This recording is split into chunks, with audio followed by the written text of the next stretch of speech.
È mercoledì 21 febbraio, buongiorno Sicilia da Angelo Gagliano. Ed Emanuela Corsi, buongiorno. Buongiorno, allora questa mattina ci occuperemo di sicurezza sul lavoro, parleremo anche della nuova pista ciclabile a Catania e del nuovo regolamento relativo alla Movida a Palermo, ma intanto c'è la cronaca subito in primo piano, c'è una brutta storia, una vicenda davvero dai contorni ancora in parte da chiarire, ma vede coinvolto ancora un minore, un bimbo di appena 5 anni, picchiato a sangue e frustato dalla madre e dalla zia, entrambe nigeriane. A denunciare i fatti è stata la dirigente scolastica. Il bimbo è stato trasportato all'ospedale Garibaldinesimo ed è stato giudicato guaribile in 15 giorni.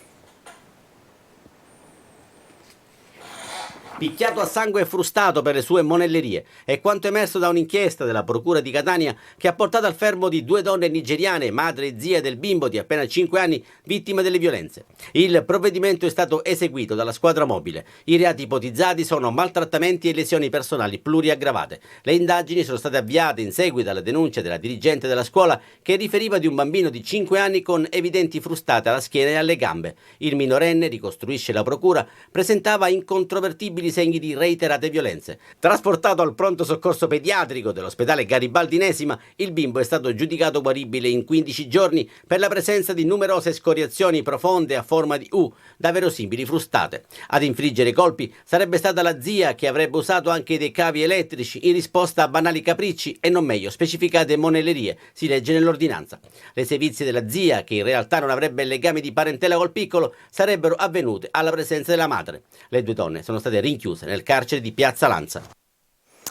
E adesso andiamo invece e torniamo ad occuparci, andiamo a Caltanissetta, torniamo ad occuparci della casa di riposo Lager che è stata scoperta, 4 le persone finite ai domiciliari, sono state sequestrate, è stata sequestrata anche la struttura, gli anziani venivano in qualche modo sedati, comunque lasciati da soli all'interno della casa di cura, il servizio. È stata la denuncia delle 2 figlie di un ospite a far scattare le indagini e a far emergere la verità su quanto avveniva all'interno della casa di riposo San Michele di Caltanissetta, posta sotto sequestro dai carabinieri. Ad insospettire le 2 donne i comportamenti della proprietaria e del personale e le condizioni in cui spesso trovavano la madre, che si presentava sempre in maniera indecorosa, maleodorante, piena di urina, vestita con abiti inadeguati alla stagione. Una volta l'anziana si era presentata con una vistosa ecchimosi al volto e lamentava un forte dolore alla spalla. In diversi episodi inoltre era apparsa ai parenti e agli altri ospiti assopita e assente, cosa che faceva sospettare ai familiari l'utilizzo di farmaci tranquillanti. Da qui la denuncia ai carabinieri, che nel giugno 2023 hanno avviato le indagini grazie alle quali è emersa la presunta conduzione illecita dell'attività di assistenza. 4 le persone arrestate, 3 delle quali appartenenti allo stesso nucleo familiare, indagate a vario titolo per sequestro di persona, esercizio abusivo della professione sanitaria e abbandono di incapaci. Nella casa di riposo, ora affidata ad un amministratore giudiziario, erano presenti 30 anziani. Per ciascuno di loro veniva pagata una retta mensile di circa 1.000 euro, un importo che avrebbe dovuto giustificare la qualità dell'assistenza. Gli anziani, invece, secondo quanto emerso, sarebbero stati abbandonati anche per diverse ore, nonostante le loro richieste di cura, ponendoli in una situazione di grave pericolo per la loro incolumità personale, senza adeguata assistenza, soprattutto notturna. 4 di loro, a causa delle mancate attenzioni da parte del personale della casa di riposo, avrebbero riportato gravi lesioni personali. Una paziente era andata incontro a sepsi perché non le era stata curata un'infezione delle vie urinarie. Un'altra aveva riportato un trauma cranio-facciale dopo essere caduta dal letto per le convulsioni. Un anziano paziente sarebbe stato invece rinchiuso nel suo posto letto attraverso l'utilizzo di griglie di ferro, normalmente utilizzate come barriere laterali, impedendogli di spostarsi durante la notte. Voglio sapere cosa è successo a mio marito, questo è il disperato appello della moglie di Alfio Torrisi, il falegname morto al suo secondo giorno di lavoro sulla nave Carnival alle Bahamas. Ma noi fino ad oggi non sappiamo come è morto mio marito. E vogliamo sapere anche perché è stata messa giornali e segatura dentro il corpo di mio marito. Cioè voglio sapere che...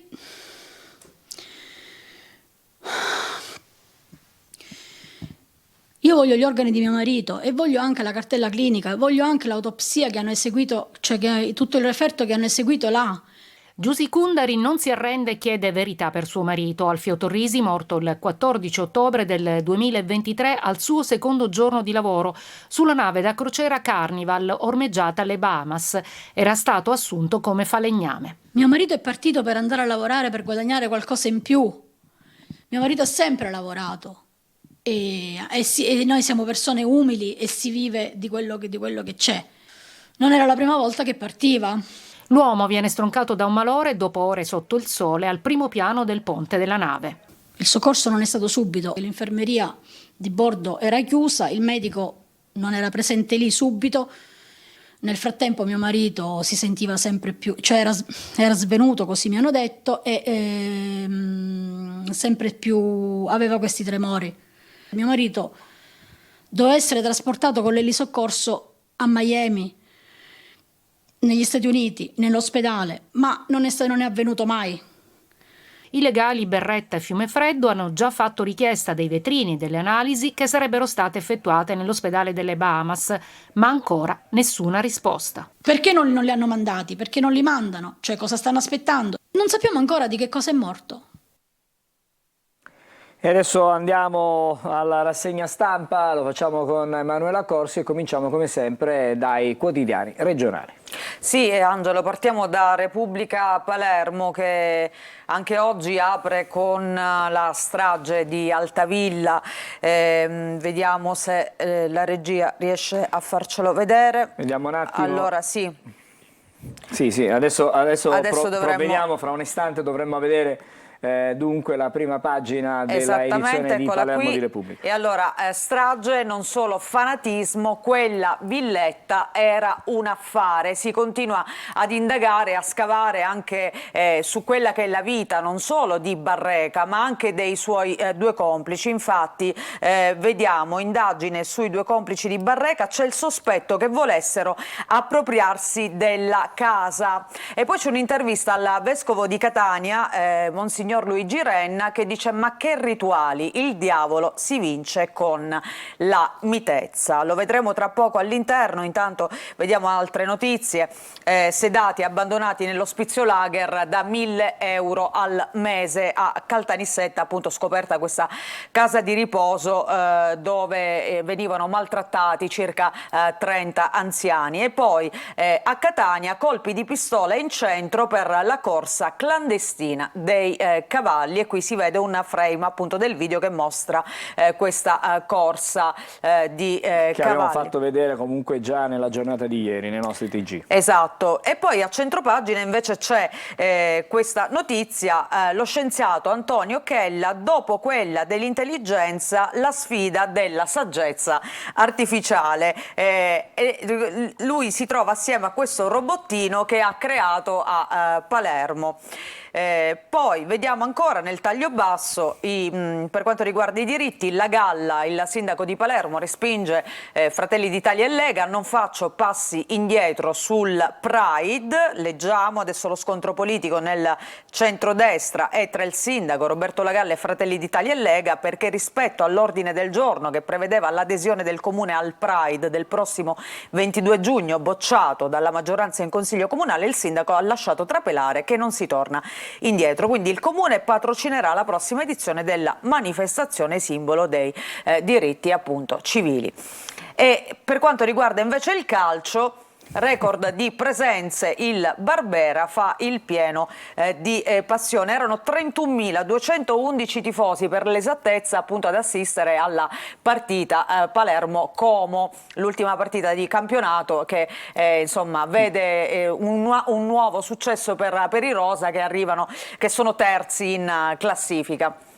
Sicuramente un momento d'oro per il Palermo di Corini, che adesso è atteso da questa sfida con la Cremonese nel prossimo turno, e potrebbe essere un altro step, diciamo, per raggiungere la meta. Poi entriamo dentro Repubblica, vediamo qualche approfondimento, insomma sempre l'indagine a proposito della strage di Altavilla, non solo fanatismo, la coppia di questi due santoni coniugi vengono scansionati, proprio scannerizzati quasi ai raggi X, una pista porta alle mire sulla casa, Carandente e Fina erano disoccupati, avevano perso il reddito di cittadinanza, nella cover del telefonino c'era il biglietto di un immobiliare. Vediamo qui Sabrina Fina, una dei tre in questo caso arrestati proprio per questa strage, per questo massacro. Infatti qui leggiamo il massacro, la villa dei misteri, gli investigatori setacciano il passato e i contatti dei due palermitani che hanno spinto Barreca ad uccidere moglie e figli.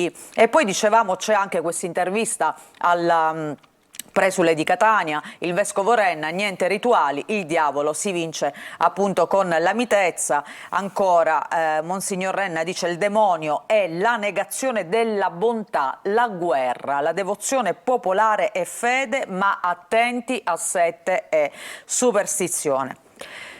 E vediamo altre notizie, come abbiamo già così accennato in prima pagina. C'era appunto questa che arriva da Caltanissetta, di questa nuovo caso, chiamiamo, di una casa di riposo lager, appunto sedati e abbandonati nell'ospizio lager da 1.000 euro al mese, legati al letto, sporchi e senza assistenza medica. Così i carabinieri hanno trovato gli ospiti della struttura. In manette sono finite 4 persone. L'inchiesta, come abbiamo sentito anche nel nostro servizio, era nata dalla denuncia di alcuni parenti appunto degli ospiti, del congiunto di un anziano ridotto allo stremo, ma anche da parte di 2 donne che erano le figlie di una signora appunto che era ricoverata in questa struttura.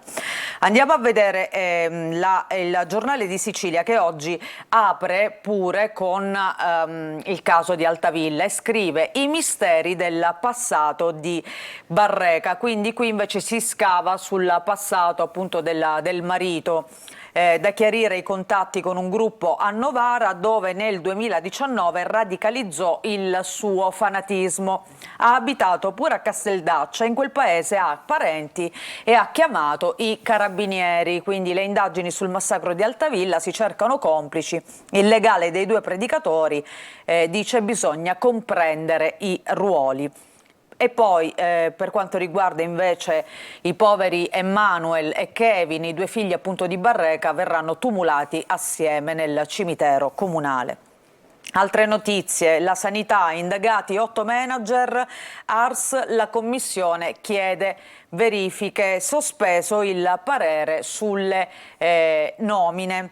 E ancora vediamo a Caltanissetta, scoperto un ospizio lager, 4 arrestati. Troviamo questa notizia anche in prima pagina sul Giornale di Sicilia. E poi sempre a proposito di case di riposo, di RSA, ecco, inchiesta su 2 RSA perché ci sono stati 6 morti per Covid. Nel siracusano appunto è scoppiato questo focolaio all'interno di strutture appunto per dove vengono ricoverati gli anziani.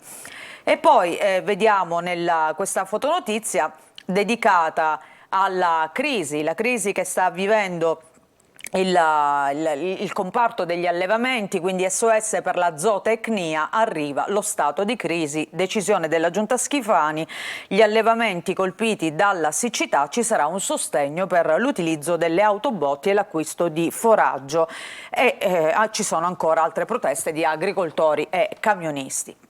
Altre notizie, vediamo lo sciopero all'Amat oggi a Palermo, fermi bus dalle 9 alle 17, in più ci sarà un corteo da Via Libertà a Piazza Marina, chiesto un incontro a La Galla. L'Amat è l'azienda che si occupa appunto dei trasporti della città di Palermo.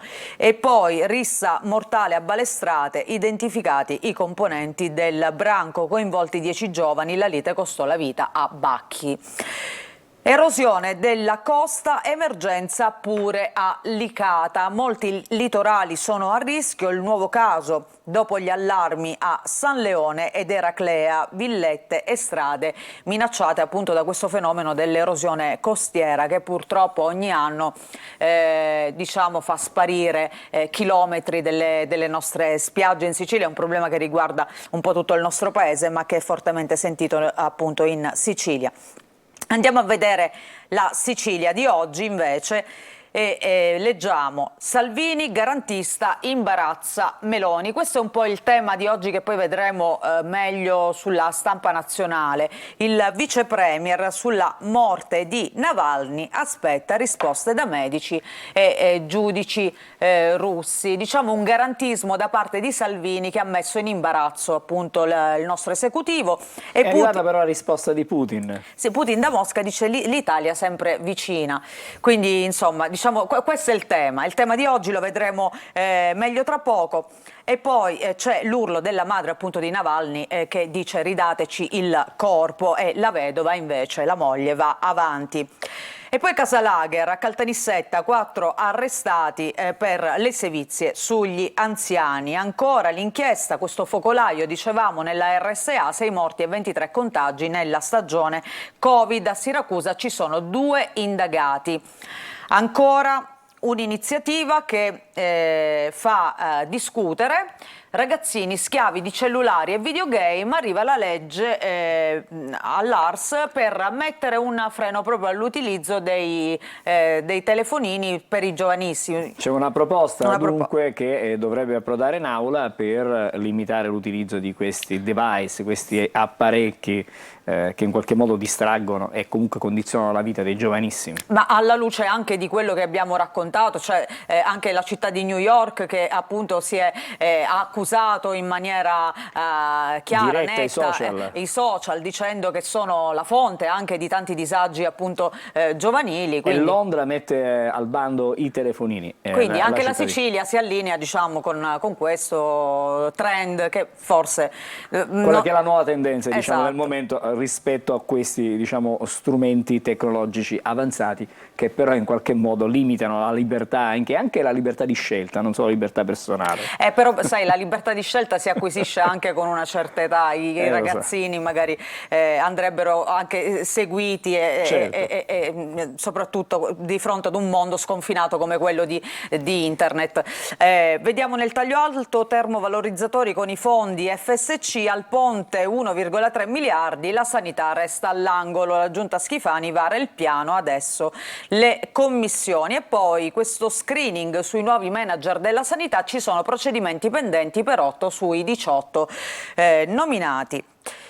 Andiamo all'interno e andiamo a vedere appunto questa proposta di legge. Niente telefonini ai bambini, ARS pronta al voto. Il deputato regionale nonché pediatra del Movimento 5 Stelle Carlo Gilistro vuole fare partire proprio dalla Sicilia questa rivoluzione per l'utilizzo di smartphone e videogiochi con divieto fino ai 3 anni e limitazioni fino ai 12.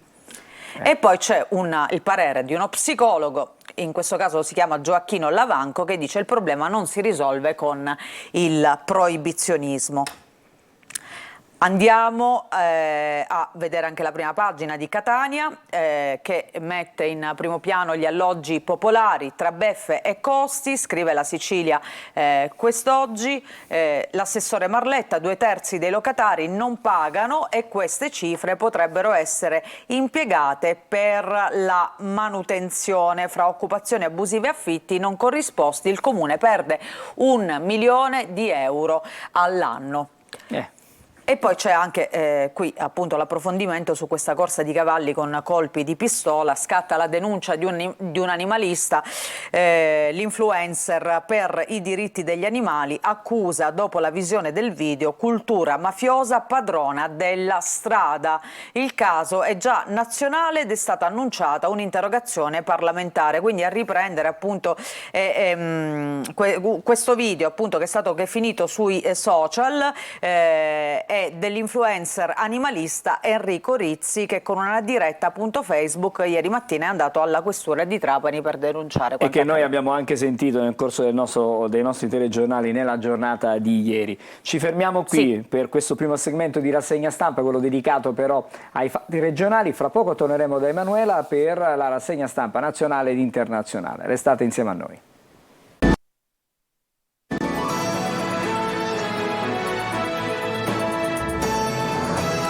Buongiorno Sicilia, torniamo alla rassegna stampa, stavolta con i quotidiani nazionali. Emanuela.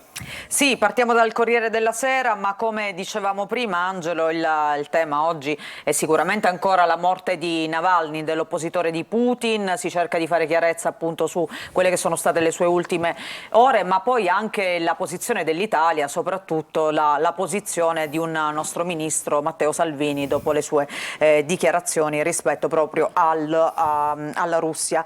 E allora andiamo a vedere intanto il titolo di oggi del Corriere: Navalny, Mosca spieghi. Roma convoca l'ambasciatore, Putin dice da voi mi sento a casa, e poi bufera su Salvini. Intanto c'è l'appello della madre del dissidente che chiede appunto la salma del figlio. E ancora un prigioniero politico intanto muore in Bielorussia. Questo è un po' tutto il sommario che fa il Corriere della Sera. Poi l'ultima lettera dal carcere, Sergei, qui leggo Chekhov, le parole appunto di Navalny, l'amore per la vita e i libri. Russo-americana in cella, cercava fondi per Kiev. Gli Stati Uniti dicono i nostri cittadini lascino il paese. Ha donato poco più di $50 a Razom for Ukraine con sede a New York, è stata arrestata in Russia, adesso rischia 20 anni di cella questa appunto donna russo-americana. Vediamo altre notizie. Intanto la Lega che non fa sconti sul terzo mandato, questo per quanto riguarda la politica italiana, gli alleati verso la conta. L'emendamento resta, si parla del terzo mandato appunto per i governatori. E poi vediamo questa fotonotizia dedicata ad un grande campione del calcio, a Roby Baggio. Parla la figlia che dice mio papà Roby Baggio e lo sbarco su Instagram. Perché stava lontano lui dai social, però perché? Perché c'erano tanti profili falsi, quindi la figlia lo ha convinto, core de figlia, perché poi alla fine i genitori, i papà si sciolgono sempre di fronte ad un figlio, ad una figlia femmina, e quindi è riuscita a convincere il suo papà, che era restio appunto ad utilizzare i social, ma c'erano talmente tanti profili falsi che alla fine ha deciso di fare il suo. E quindi Roby Baggio, che oggi ha 57 anni, sbarca su questo social a convincerlo la figlia Valentina, che dice voglio anche proteggerlo dai tanti profili falsi, ma so bene che papà non diventerà mai un influencer. Ma è sempre stato molto, molto schivo Baggio, anche se prendeva delle decisioni importanti con grande determinazione, però non era mai un grande comunicatore. Quindi con i social non ci sarà un... Parlava con i fatti, parlava con i fatti esatto. più che con le parole. E poi acciaio e 40 il commissario per l'ex Ilva, arriva l'addio di ArcelorMittal. Vediamo all'interno, a pagina 2 in primo piano, quindi la chiarezza su Navalny, convocato l'ambasciatore, mossa di Roma e di altri governi, la madre che chiede fatemi vedere mio figlio, Putin a una ragazza italiana che dice ci siete stati sempre vicini.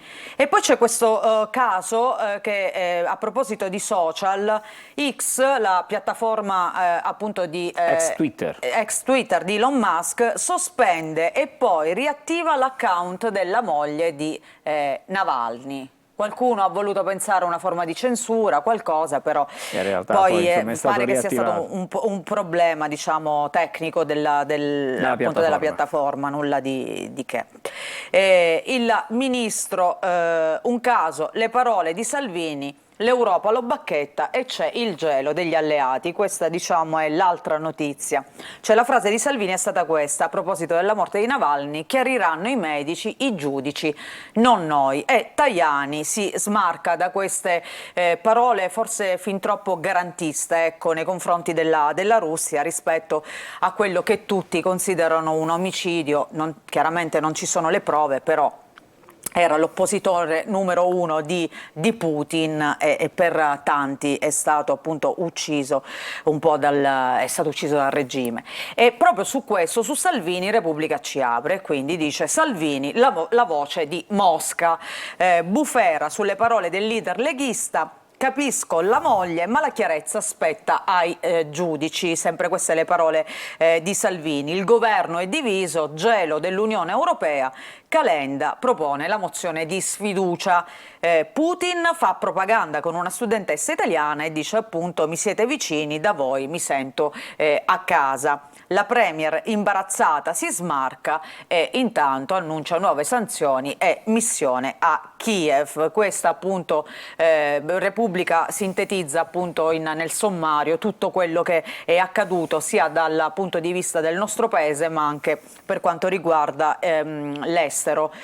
A proposito di estero, c'è un altro caso di cui si è parlato tantissimo in questi anni e forse si comincia a vedere qualche spiraglio di speranza, il caso di Giulio Regeni, un processo che parte finalmente per fare chiarezza sulla morte di questo ragazzo e Repubblica scrive: un processo dovuto a tutti noi, la prima udienza dopo 8 anni in cui i genitori soprattutto hanno chiesto giustizia e verità. Andiamo all'interno di Repubblica, anche qui in primo piano questa bufera su Salvini e sulla morte di Navalny, assolve Putin su Navalny, Salvini è un caso nell'Unione Europea, lo zar, l'Italia mi è vicina.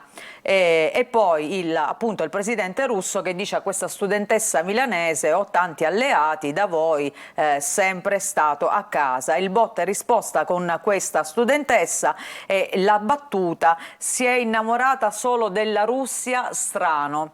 C'è stato questo siparietto, diciamo, con questa studentessa italiana, si chiama Irene Cecchini, appunto una giovane iscritta all'Ateneo di Mosca, che ha avuto modo di scambiare queste battute con Putin, il quale appunto ha detto che si sente ben accolto nel nostro paese. E perché si sente ben accolto nel nostro paese? Qua c'è un po' un excursus di quelli che sono stati i rapporti anche tra la Lega, tra Salvini e Putin, dal Metropol al Veneto, quei rapporti mai chiariti tra Lega e Cremlino alla vigilia delle europee. Un filo rosso collega il partito di Salvini a quello di Putin. Nel 2018 il viaggio a Mosca con Savoini, i dirigenti locali del Carroccio e le associazioni filo russe. E poi invece per quanto riguarda la morte appunto di Navalny, l'ultimo appello di mamma Ludmila, Putin ridammi il corpo di Alexei, i tentativi di chiarire i misteri sulla causa, l'ora e le complicità nella morte appunto di Navalny si infrangono contro il muro di gomma di Mosca che tiene in ostaggio il cadavere del nemico. E poi dagli Stati Uniti all'Europa la nuova internazionale che fa il tifo per lo zar. Da oggi a Washington il via alla conferenza del CPAC, la lobby della destra americana che punta su Trump per ribaltare l'ordine mondiale.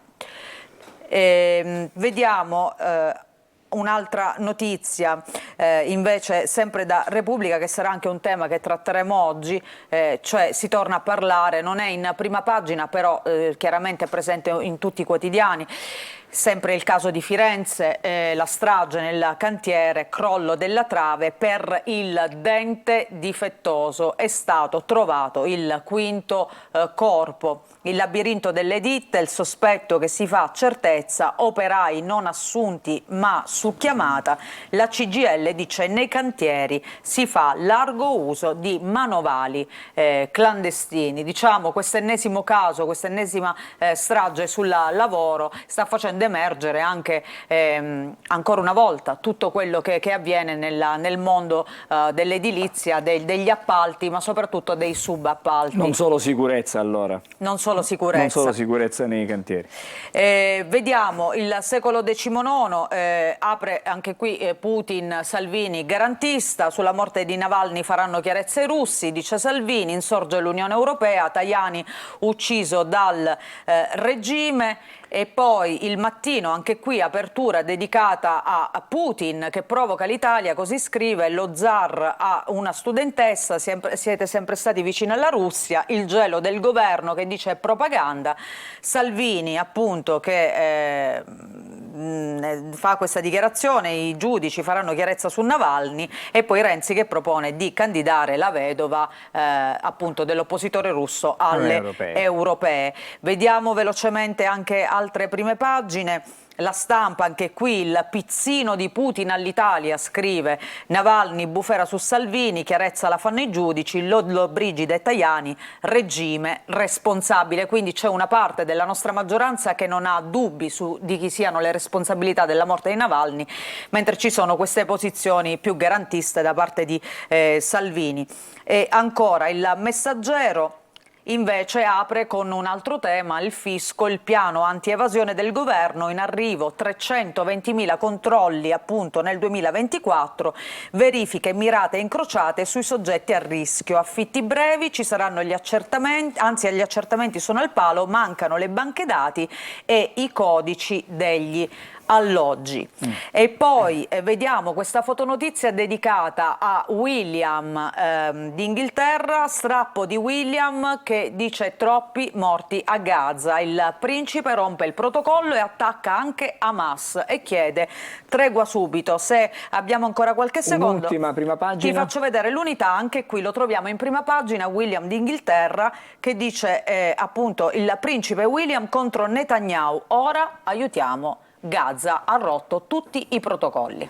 Benissimo, grazie allora Emanuela, torneremo da te con i quotidiani fra non molto, intanto noi ci fermiamo e torniamo fra pochissimo con il primo dei nostri ospiti di questa mattina.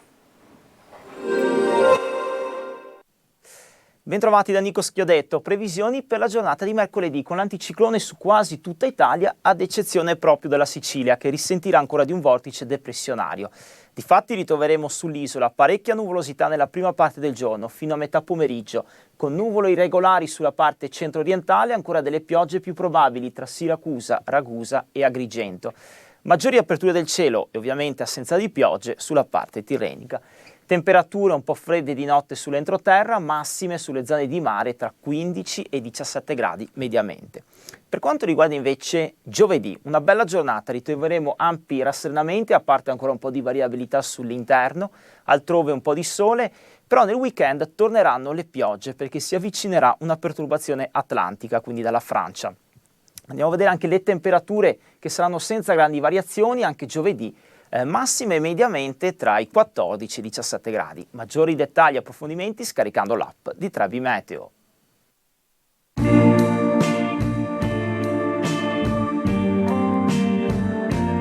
Posso dirti ciò che sento da tempo? Dimmi. Tutti i giorni su Antenna Sicilia alle 12:50 e 19:20 c'è chi la vuole cotta.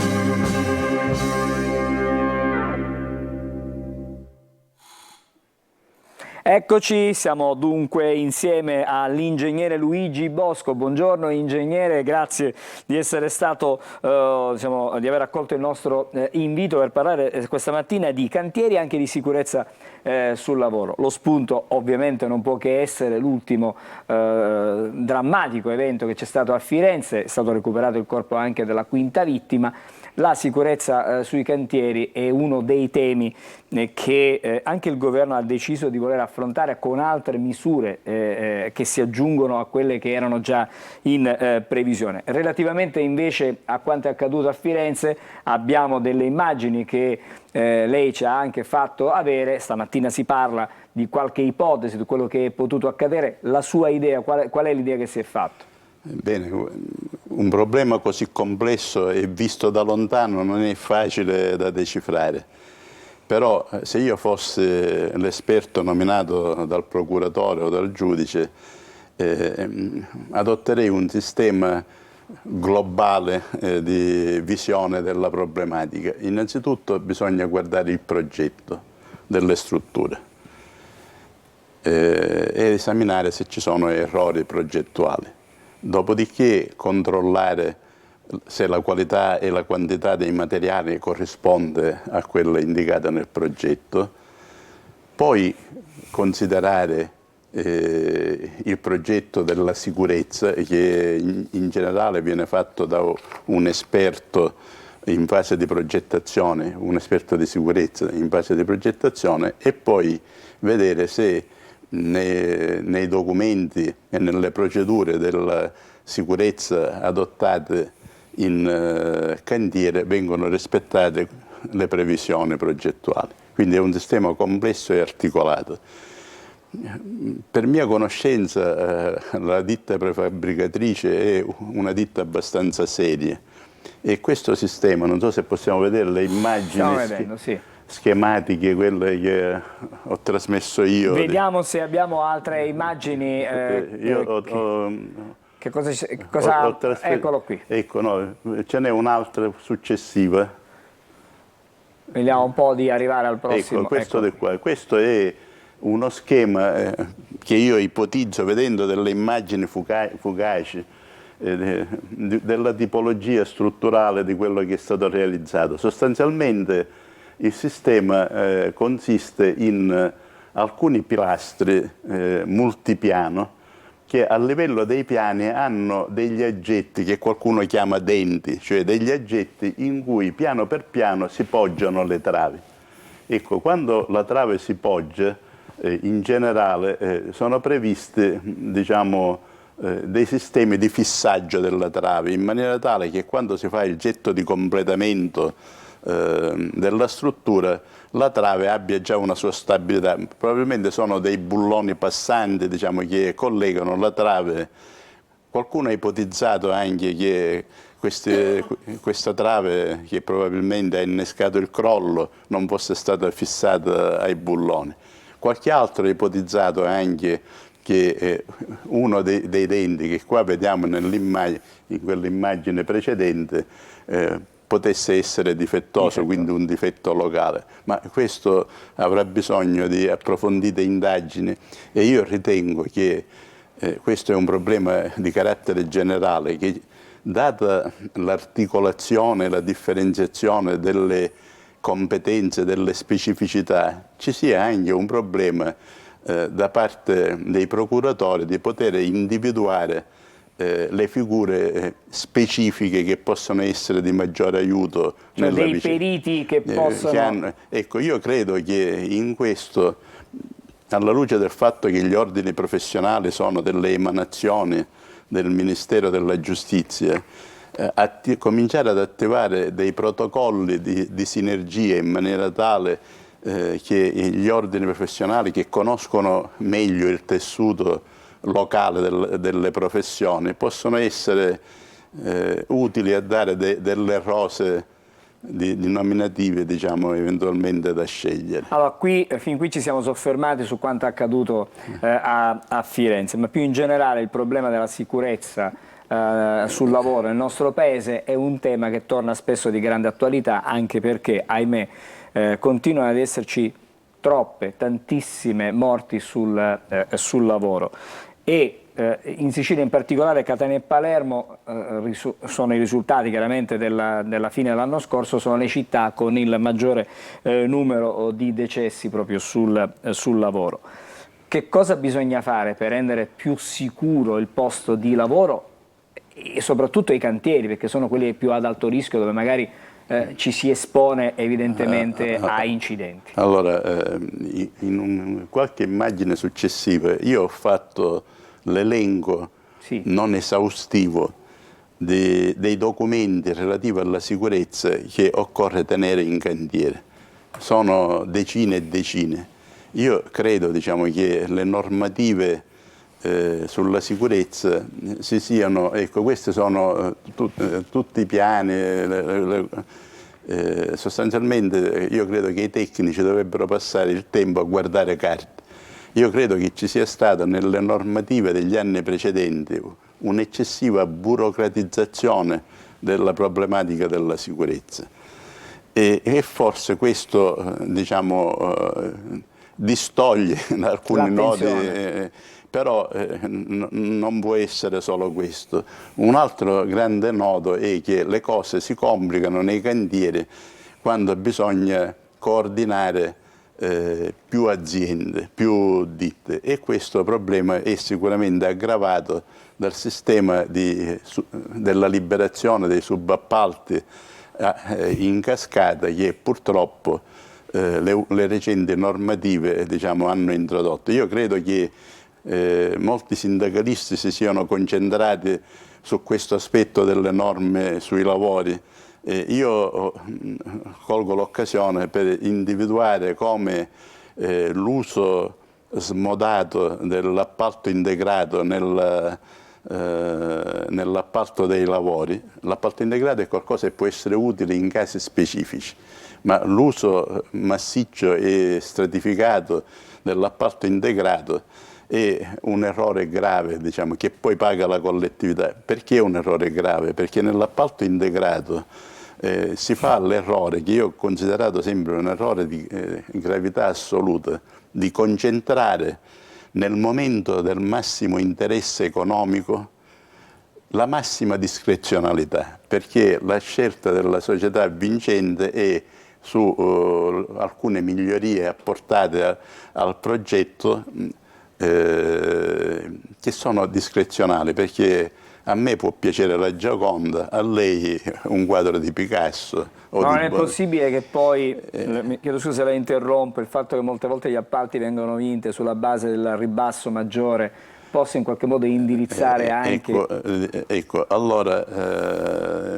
questo è l'altro nodo. L'altro nodo è che i ribassi eccessivi, le gare famose al massimo ribasso, che hanno prodotto dei danni enormi, perché spesso non si completano i lavori e che poi associati ai subappalti, perché se un'impresa fa il 50% di ribasso, la ditta subappaltatrice la deve fare necessariamente ancora di più, e questo comporta poi alla fine di limare le aree in cui è fondamentale la maggiore sicurezza del lavoro, ovviamente molte volte del anche del lavoratore e della qualità della realizzazione del manufatto. Io le volevo anche chiedere un'altra cosa, una maggiore presenza di controlli, di verifiche di quello che si sta facendo sui cantieri. Sappiamo che gli ispettori da questo punto di vista siamo carenti, non solo in Italia, in particolare anche in Sicilia. Cosa potrebbe dare questo? Allora, secondo me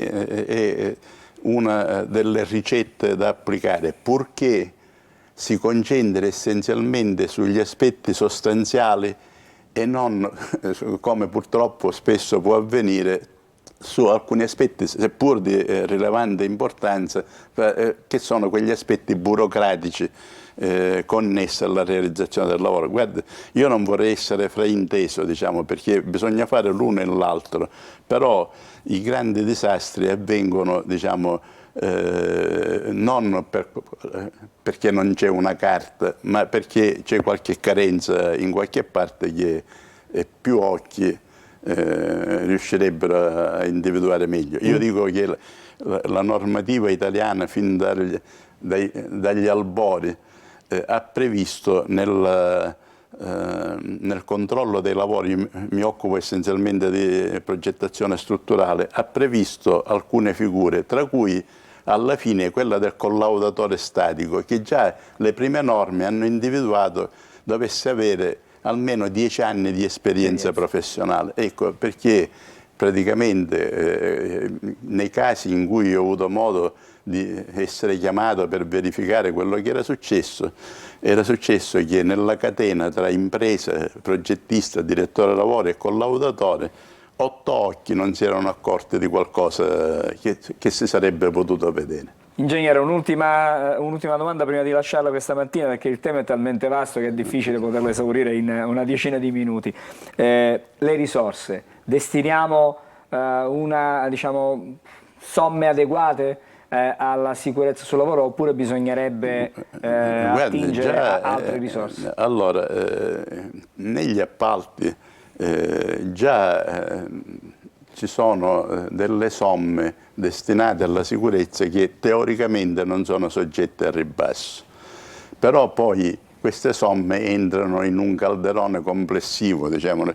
Non è che poi ci hanno scritto i fondi che arrivano, io faccio parte della sicurezza, e quindi poi in caso di ribassi eccessivi io credo che si va a intaccare anche quella, si va a intaccare quello. Quindi in sostanza io credo che la formazione è un fatto importante anche degli operatori. Io volevo fare una domanda a proposito degli ispettori, appunto, ma è vero che mancano queste figure, che insomma l'organico è veramente risicato rispetto poi a tutto il panorama di appalti e di cantieri, ma come fa un ispettore, come nel caso di Firenze, a controllare un cantiere dove ci sono 60 subappalti, perché poi è emerso questo, quindi sarebbe un lavoro anche disumano. No, ecco. Allora, secondo me, diciamo, gli occhi in più servono, però guarda, a Catania abbiamo un mio fraterno amico che è Antonio Leonardi, che è uno dei massimi esperti della sicurezza dell'ASP, diciamo, però bisogna che vengano formati in maniera tale da non individuare solo la parte burocratica, ma anche la parte sostanziale dove si annidano i veri grandi problemi. Bisogna essere presenti sul cantiere e constatare che cosa sta succedendo proprio là. Assolutamente sì. Benissimo, grazie all'ingegnere Luigi Bosco per essere stato questa mattina con noi a Buongiorno Sicilia. Noi facciamo una breve pausa, torniamo fra non molto, parleremo della nuova pista ciclabile a Catania, cercheremo di capire se si sta facendo bene, si potrebbe fare meglio, insomma ci sono tante domande, tante incognite anche sulla pista ciclabile che si fa in via Tempio. A fra pochissimo.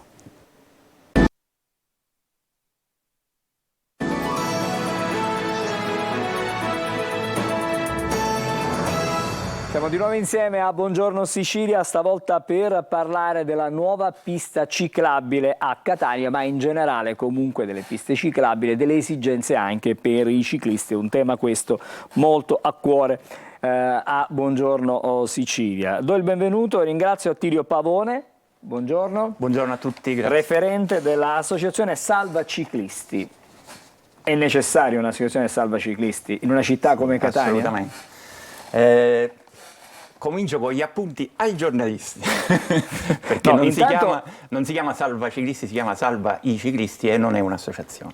Allora, è un movimento spontaneo. Tiriamo le orecchie a chi ci ha fatto questa nota così, diciamo, oramai è diffusa questa mattina. Benissimo, forse per abbreviare, per volere sintetizzare il concetto. Salva i ciclisti. Ed è un movimento, è un non movimento, è un'associazione, che cerca di mettere insieme un po' tutte le associazioni che si occupano di mobilità. Quindi alla fine l'associazione in qualche modo ci sarà, perché quando tutti si metteranno insieme non potranno fare più un movimento, già ci basta quello che si fa con la bici di movimento. Allora, buongiorno, ancora una volta Pavone, però veniamo al dunque, veniamo alle cose concrete.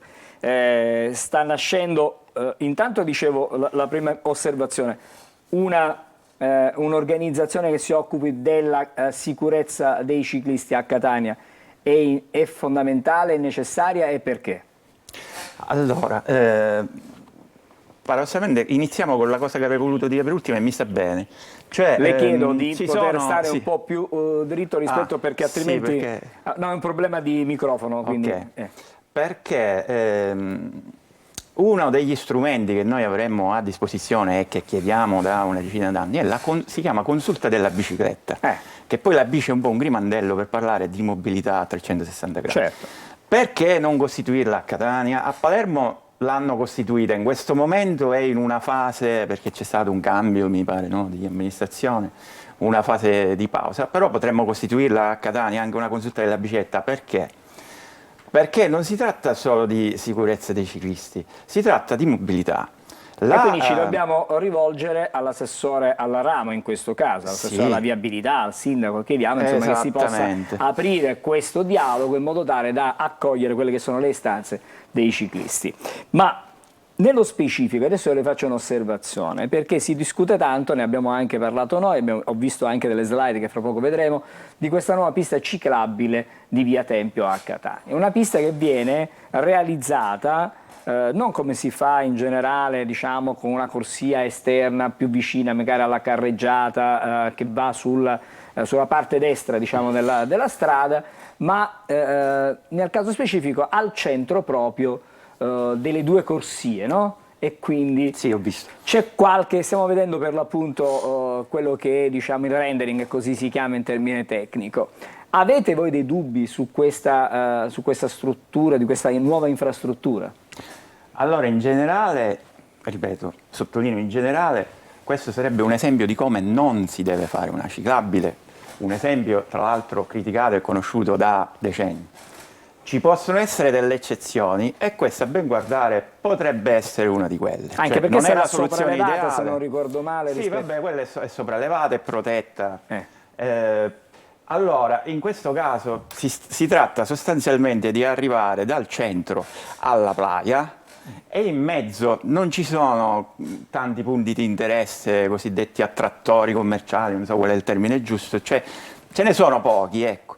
Quindi è un compromesso che si può fare. Quindi tutto sommato, rispetto al nulla assoluto, ci sta bene. Farei una parte propositiva e una parte critica, se me lo consente. Come no?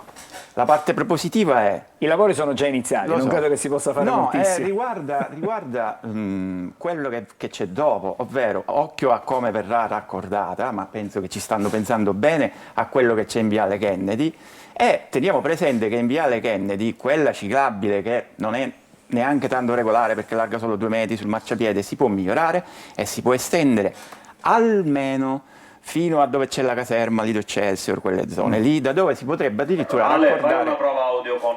Attenzione, sentiamo un ritorno in studio dalla regia, grazie, gli intercom evidentemente erano aperti sullo studio. Sì, dicevo, si potrebbe insomma ulteriormente estendere a poco, diciamo, con poco impegno, senza dover fare chissà quali cose. La parte critica io me la sono, diciamo, questa mattina rischiavo di arrivare in ritardo perché me la sono preparata. Stavo studiando e voglio fare la siccome al sindaco piacciono le citazioni, e io lo adoro per questo, perché piacciono anche a me, ha citato il Piccolo Principe, è sempre, insomma, riguardo questa ciclabile, perché per vedere la farfalla volare dobbiamo guardare il bruco. Abbiamo 4 minuti. Okay. Io dico che l'invisibile, l'essenziale è invisibile agli occhi, sempre dallo stesso libro. Perché qua ho io una determina, addirittura del 2015, che parla di pista ciclabile nel lungomare di Catania. Non la vediamo, quindi no, la legga lei perché non è possibile vedere. Pista ciclabile nel lungomare di Catania, da Piazza Europa a Viale Kennedy e ingresso Porto di Catania.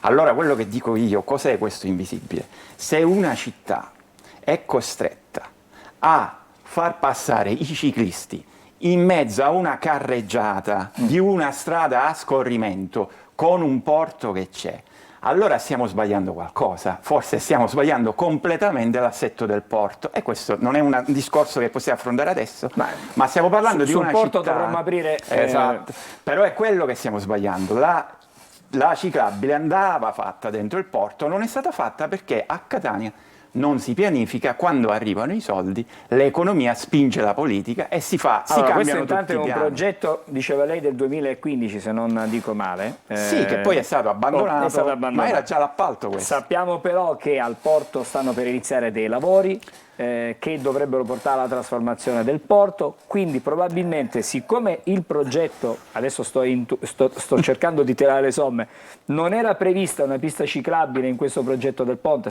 non so se è così, però io cerco di azzardare, per non perdere la pista ciclabile la facciamo, diciamo, in Via Tempio, perché voglio dire è comunque un aiuto che si dà ai ciclisti. Passando dentro il porto si sarebbero evitate molte intanto forse quello che sta succedendo in questi giorni di stress per gli automobilisti, che però sono limitati agli orari di punta, proprio quelli più complicati per i lavori.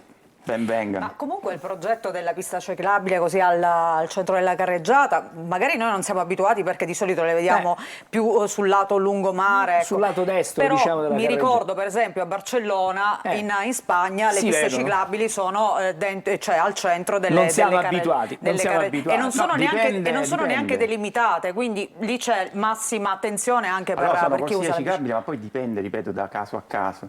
Se magari non sono in strade a scorrimento, quella è una strada a scorrimento, quindi però deve essere delimitata. Anche se è una strada a scorrimento è una strada dove c'è un limite di velocità che non va superato, che deve essere sempre di 50 km perché è una strada urbana e non credo che si possa percorrere a 80-100 km. Certo, poi voglio dire, tutti possono infrangere il codice della strada. Se la corsia è al centro, io non mi posso fermare ogni 5 minuti per andare a comprare abbigliamento, le sigarette, andare in un ufficio e cose varie. È chiaro che una ciclabile così però si fa una strada di se fosse stato dentro il scorrimento. porto non mi sarei fermato per andare a comprare le sigarette, perché probabilmente mi sarei fermato una sola volta dove c'è il tabacchino dentro il porto. Cioè, sarei stato dentro, come dire, un contesto adeguato al ciclista e al cittadino, non esiliato in mezzo a una carreggiata. Benissimo. Allora io dico, voi ciclisti, a parte queste critiche, fra virgolette, che vengono, vabbè, è giusto, magari uno ovviamente chi vive certo, e chi ha anche una filosofia di vita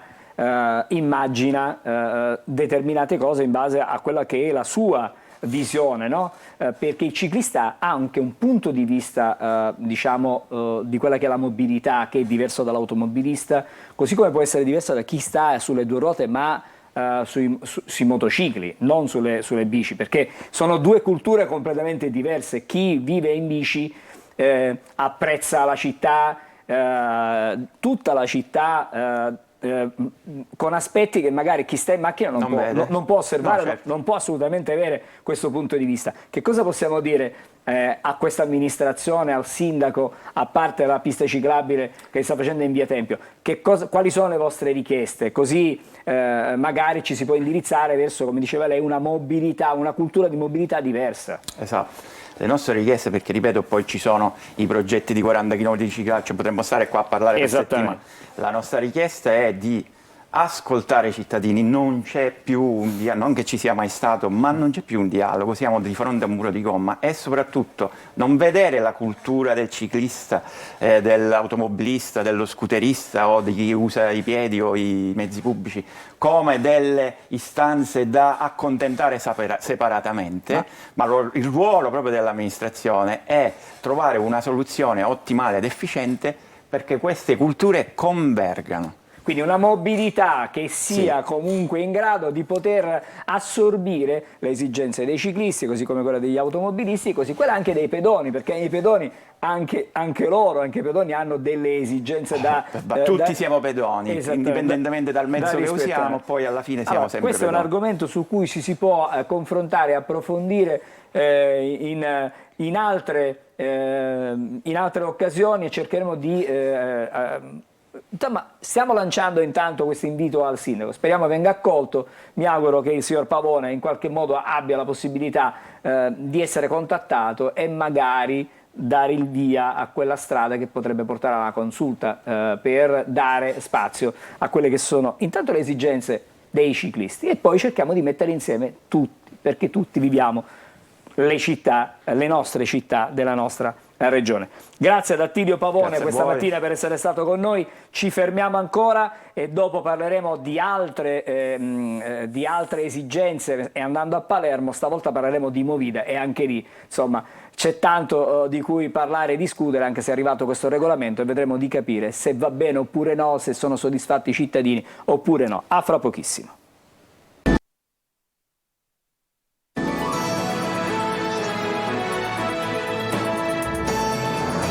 Adesso a Buongiorno Sicilia parliamo di Movida e del nuovo regolamento che dovrebbe in qualche modo porre delle regole ai divertimenti nelle ore notturne a Palermo. Per fare tutto questo ci colleghiamo con Marco Gullà. Intanto buongiorno Marco, sei con un ospite, ce la vuoi presentare?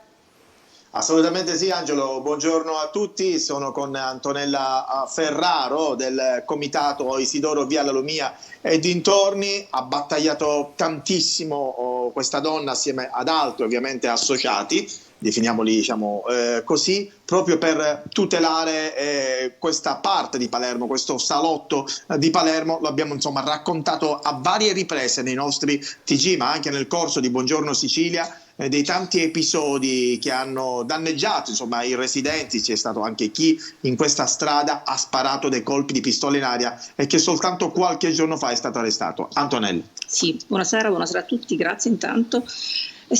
Abbiamo vissuto momenti fortissimi, momenti di grande tensione. Io devo dire personalmente continuo a viverli perché nonostante i controlli, nonostante la polizia, i carabinieri, tutte le forze dell'ordine che stanno lavorando in questo senso, non mi sento certamente sicura.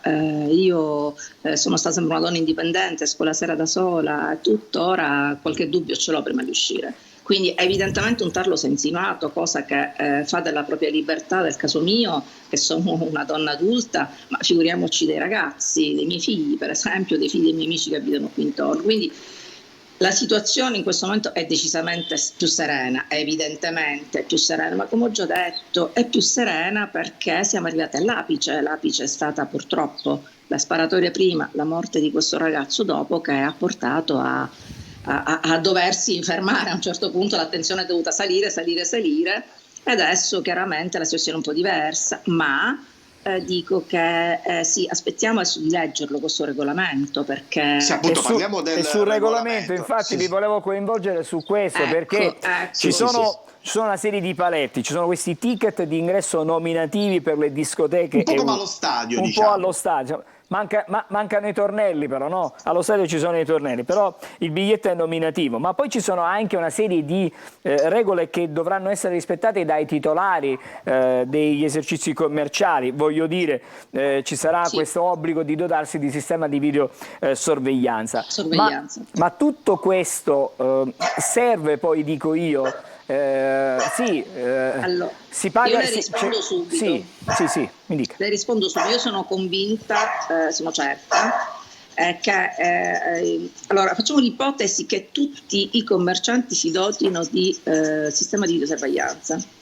Ipotizziamo che anche le forze dell'ordine installino della videosorveglianza permanente.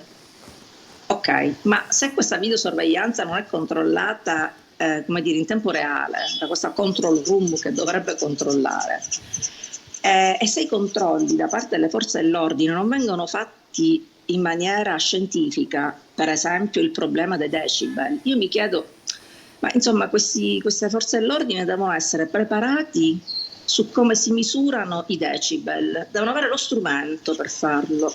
Mi sembra tutto un po' farraginoso, quindi io direi io voglio prima leggerlo bene il regolamento e capire esattamente cosa è stato fatto e cosa non è stato fatto rispetto alle nostre richieste.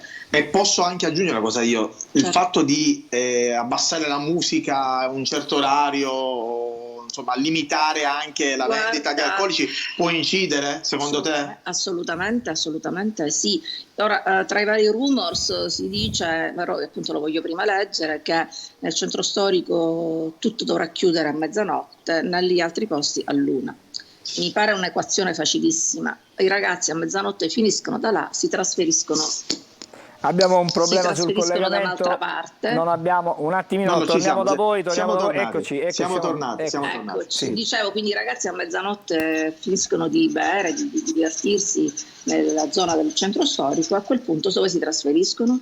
Perché non finisce la serata a mezzanotte, continuano loro. Sì, bello. E allora io mi chiedo anche, ed è anche giusto perché i ragazzi hanno diritto al divertimento, ma chi è che controlla poi questi ragazzi, che in teoria qui all'1 dovrebbe chiudere tutto, e supponiamo che chiuda tutto all'1, questi ragazzi poi resteranno per strada a fare confusione ancora sino a tarda notte, ma i controlli ci saranno. Allora io quello che dico, che trovo coerente con tutto quello fatto fino adesso, dalle nostre richieste, dalle nostre battaglie, eccetera eccetera, quello che ci vuole sì la videosorveglianza, ma una videosorveglianza che venga appunto sorvegliata in maniera in tempo reale. 1, 2, le forze dell'ordine che devono essere continuamente sul campo, perché solo così si potranno arginare eventuali situazioni, spiacevoli.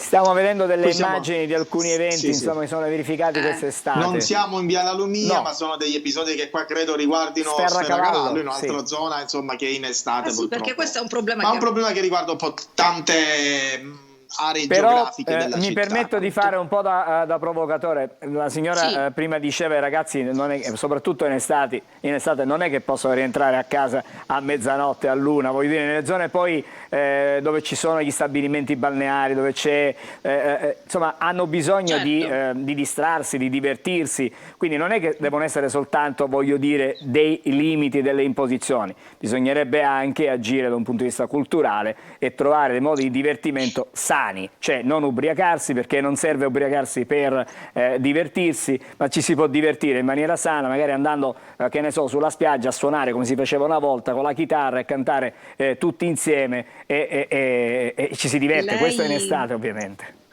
lei ha centrato perfettamente il vero problema, il problema diciamo basico. Il problema basico è la cultura, è l'educazione, è il rispetto.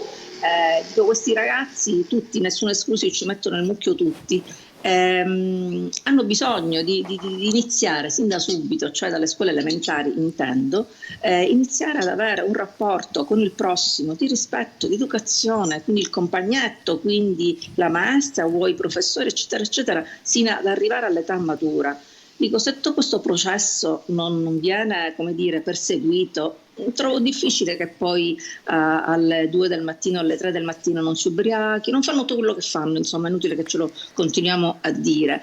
E io non sono certamente una che dà diktat, assolutamente no. Ho figli giovani, quindi capisco perfettamente tante cose, però certo l'educazione e il rispetto io credo che siano alla base di qualunque rapporto umano. Marco, siamo in chiusura. Sì. Siamo in chiusura. Sì, dico formazione ovviamente dalle basi. Stiamo qui e in attesa anche di questi punti che usciranno a breve in questo regolamento per la Movida. Antonella, proprio in 20 secondi. Sì. Insomma, secondo te davvero questo regolamento può, tra virgolette, arginare un po'? Il regolamento non può arginare, il regolamento deve essere fatto perseguire, quindi se le regole sono scritte bene ci deve essere chi le fa perseguire. Quello resta diciamo un atto dovuto che deve essere scritto, ma se non c'erano le forze dell'ordine ad aiutare e a fare rispettare queste regole scritte serviranno a poco.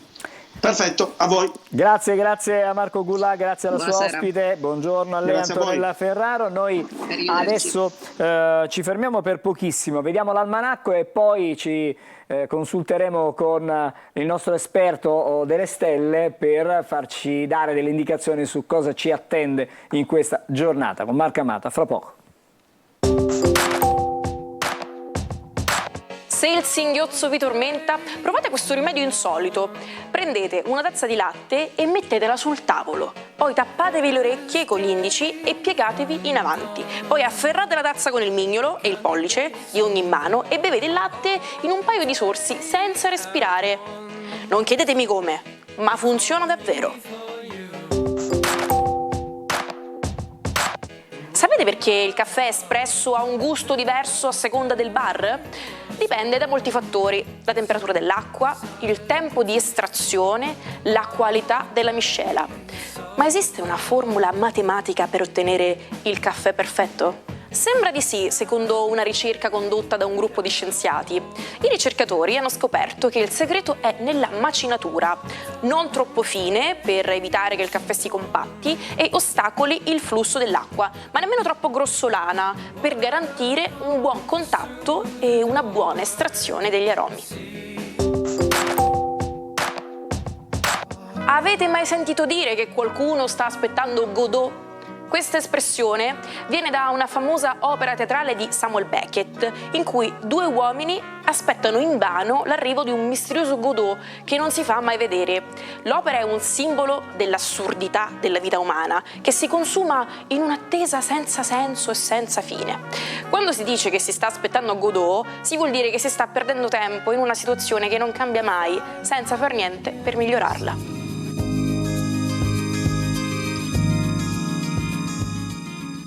Bene, il momento delle stelle, allora andiamo da Marco Amato. Buongiorno Marco, in primo piano già la tua tazzina. Oh, keep calm and have coffee.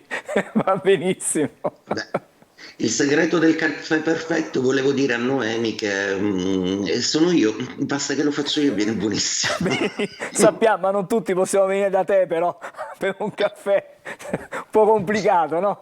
Allora, Direi. Stamattina parliamo di una grande stella della musica italiana, eccola lì, quello è un album che ricordo quando ai tempi facevo tanta radio, Made in Italy, Loredana Bertè, che anno era? 70... Che cos'è? 75. 75? 5. Però io non mi ricordavo esattamente, era a metà degli Mi anni è caro molto perché è l'anno in cui sono nato io. Bellissimo A album. proposito, ha delle sonorità molto belle che io amo moltissimo.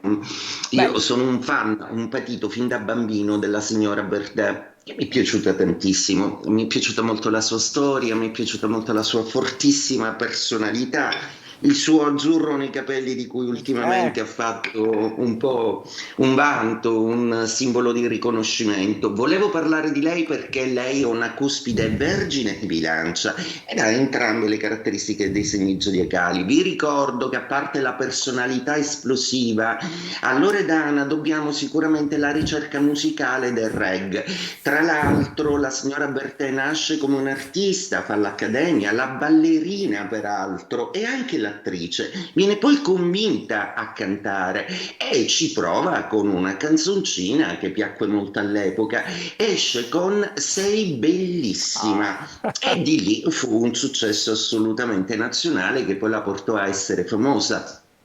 Ma da brava vergine filologa della canzone ha anche fatto degli studi molto sulle sonorità. Ricordo sempre il suo viaggio a Cuba dove importò dei pezzi veramente molto interessanti. Per esempio, non so se ve la ricordate, quando era di una statuaria di immensa bellezza mentre girava il video di Acqua proprio sulle rapide di una cascata. Era di una bellezza devastante, abbacinante sicuramente, solare, calda, forte, intensa, ma anche molto colta a livello musicale, anche perché ha avuto a che fare con tutti i big della musica italiana e soprattutto lei è anche cantautrice, quindi autrice di testi che sono molto autobiografici, che a volte ci fa sognare di tenerezza. Quando cominciò a cantare un po' la sua solitudine post-matrimoniale, il suo Amici non ne ho al Festival di Sanremo, Cosa ti aspetti da me, per cui venne addirittura istituito un premio del pubblico Harrison perché fu talmente acclamata ma non premiata dalla classifica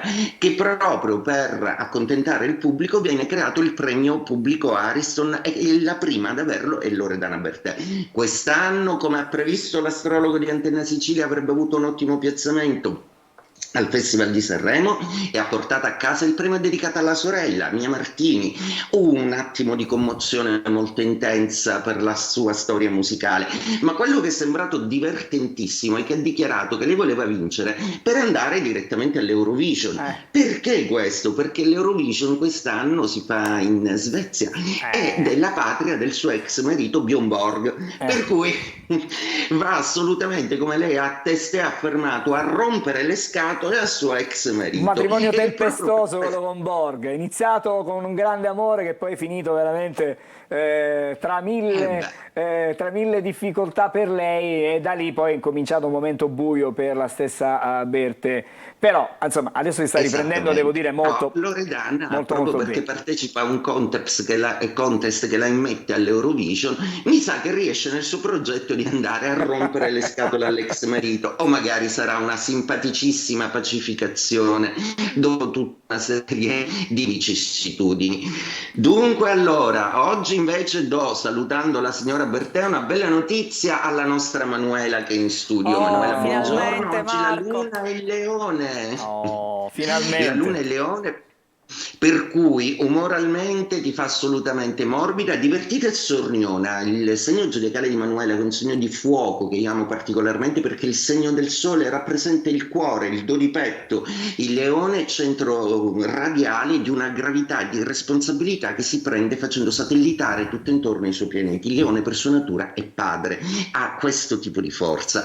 Oggi la luna invece lo ammorbidisce un po' e lo rende sarcastico e sornione nell'affrontare tutta una serie di vicissitudini. Anche quando è contro, media un po', ma molto furbamente consapevole della sua posizione. Ti risulta? Non lo so, lascio La giornata parlare gli sta altri. iniziando adesso, Marco. Vedremo la giornata Ti insomma come dirò va. fine giornata, Marco. Mi saprai dire assolutamente. Quindi Luna e Leone va bene segni di fuoco, Ariete e Sagittario, velocemente anche chiaramente se va bene al fuoco va bene anche agli Aria, un po' meno però all'Acquario. Gemelli e Bilancia benissimo, sono in trigono, ma l'Acquario ha la Luna in opposizione, quindi oggi un po' di luna storta per l'Acquario che deve risolvere dei problemi interfacciandosi con dei referenti, ma ci riuscirà. Toro, Vergine e Capricorno i terra. Il Toro un po' contrariato da un'immagine di sé che forse non gli corrisponde, ha bisogno di riguadagnare terreno al lavoro e stima e fiducia in se stesso. Stessa cosa la Vergine, anche se nel suo caso è fatto di attese questo periodo, attese che dovranno essere curate bene e non fare passi falsi o lasciare tutto al caso. Capricorno, Capricorno per ora è meraviglioso, ha tutto in seconda casa, va bene economicamente moltissimo e costruzione di un amore felice. I dolcissimi Acqua, per cui Cancro, Scorpione e Pesci. Il Cancro perde la Luna che per oggi è in seconda casa, la Luna è l'astro del Cancro, quindi è una Luna oggettiva, un Cancro oggi più serio del solito, quindi oggi coi Cancro si potrà parlare di quello di cui in genere non si può parlare mai, ovvero le cose pratiche.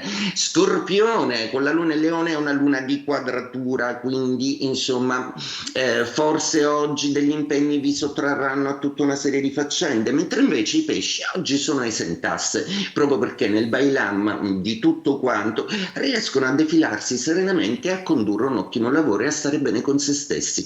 E detto questo, ragazzi, vi auguro una splendida giornata come al solito. Ciao. Grazie Marco, grazie. Grazie per questi consigli, grazie, a domani. Per queste belle notizie, tra l'altro. Soprattutto per te, Secondo me bisogna sentire sempre l'astrologo la mattina, soprattutto ti dà la carica, ti dà la carica. Cosa mi dici tu invece dai quotidiani? Sì, parlavamo di Loredana Bertè, però vediamo anche gli altri artisti che abbiamo visto sul palco dell'Ariston, come stanno andando dopo il Festival di Sanremo, quindi siamo su Repubblica, nella pagina degli spettacoli. Allora, il primo che sta spopolando un po' in tutte le classifiche è Mahmood, con Tuta Gold, è in testa alla classifica dei singoli e degli stream su Spotify e YouTube.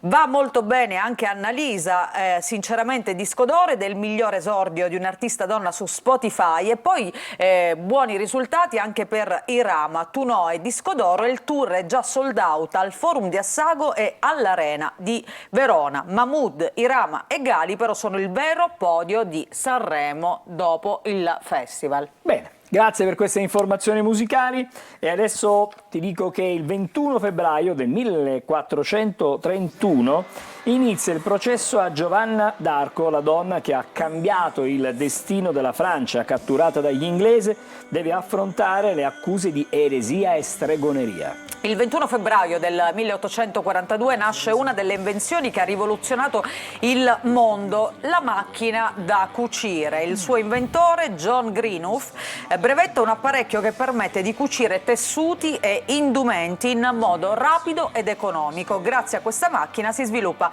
una nuova industria e si diffonde la moda delle confezioni in serie. E poi, un secolo dopo, il 21 febbraio 1947, un altro inventore mostrerà al mondo una macchina che permette di vedere le immagini subito dopo averle scattate, senza bisogno di sviluppare la pellicola. La vediamo anche in questa fotografia, appunto nasce la Polaroid, la macchina fotografica istantanea. 6 anni dopo, 2 scienziati scopriranno il segreto della vita, la struttura della molecola del DNA. Il 21 febbraio 1953 Francis Crick e James Watson riceveranno il premio Nobel per la loro rivoluzionaria scoperta. Stiamo per l'appunto vedendo questa foto. Il 21 febbraio del 2001 si consuma il delitto però, ahimè, di Novi Ligure. Erika Denardo, 16 anni, uccide la madre e il fratello con il concorso dell'allora fidanzato. L'efferatezza del delitto rende drammaticamente inquietante la vicenda. Un anno dopo, il 21 febbraio 2012, l'Europa respira. L'Eurogruppo approva il secondo secondo pacchetto di aiuti alla Grecia da 130 miliardi di euro per evitare il crack del paese. La Grecia però deve accettare delle condizioni severe che prevedono tagli alla spesa pubblica, riforme strutturali e una commissione di vigilanza permanente. Ci ha accompagnato per questo sai che, diciamo, dall'inizio, lo state già sentendo, ricordiamo uno dei cantanti più amati ed apprezzati del nostro paese, Tiziano Ferro, nato proprio il 21 febbraio ma del 1980, con la sua voce e le sue parole ha conquistato il pubblico. Tra i suoi successi ricordiamo Perdono, Sere Nere, Ti scatterò una foto, La differenza tra me e te, ed è proprio questa la canzone che ci fa da colonna sonora e che vi proponiamo oggi, con la quale ci salutiamo. Grazie per essere stati con noi a Buongiorno Sicilia. Grazie Angelo, grazie a tutti, a domani. A domani mattina e